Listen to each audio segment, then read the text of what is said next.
Pemprov DKI Jakarta mengeluarkan izin reklamasi dan perluasan kawasan Ancol di Teluk Jakarta. Hal tersebut tertuang dalam Keputusan Gubernur DKI Jakarta nomor 237 tahun 2020 yang ditandatangani oleh Gubernur Jakarta Anies Baswedan sejak Februari lalu. Keputusan tersebut memberi izin kepada Ancol untuk memperluas kawasan seluas 150 hektar di Teluk Jakarta dengan menimbun sebagian permukaan laut dengan pasir.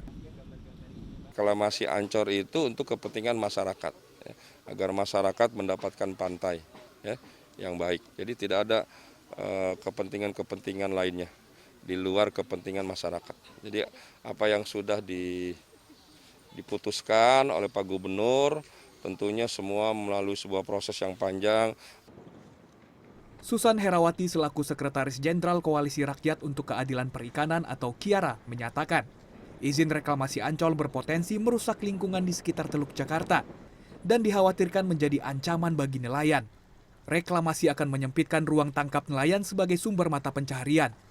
Susan menambahkan izin reklamasi tersebut dinilai tidak sesuai dengan janji Anies Baswedan saat berkampanye dalam Pilkada Jakarta 2017 lalu.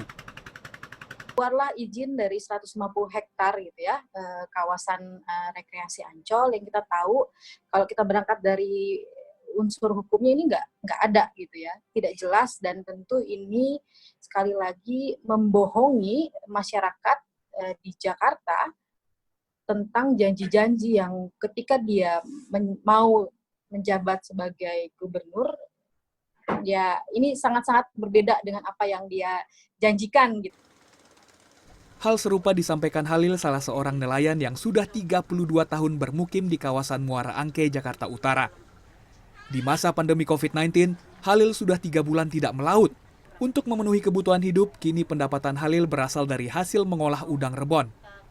Halil mengaku sejak reklamasi gencar dilakukan di Teluk Jakarta sejak 2014 lalu, berdampak langsung terhadap pendapatannya sebagai nelayan.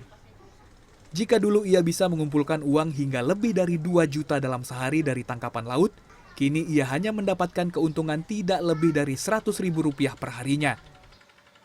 Sebenarnya bisa menolak, karena menolak keras adanya reklamasi. Karena reklamasi sudah dilihat oleh pandangan saya dari kecil itu mengawal pesisir laut, baik pun di dasar laut, itu akan menjadi beban penderitaan kita, kesengsaraan kita sebagai masyarakat nelayan. Dari catatan KIARA hingga saat ini Pemprov DKI Jakarta masih mengeluarkan izin mendirikan bangunan di 4 pulau dari total 17 pulau yang ada di Teluk Jakarta. Langkah reklamasi kawasan Ancol dikhawatirkan menjadi model sederhana praktik komersialisasi secara luas kawasan Teluk Jakarta di masa yang akan datang. Tim Liputan CNN Indonesia, Jakarta.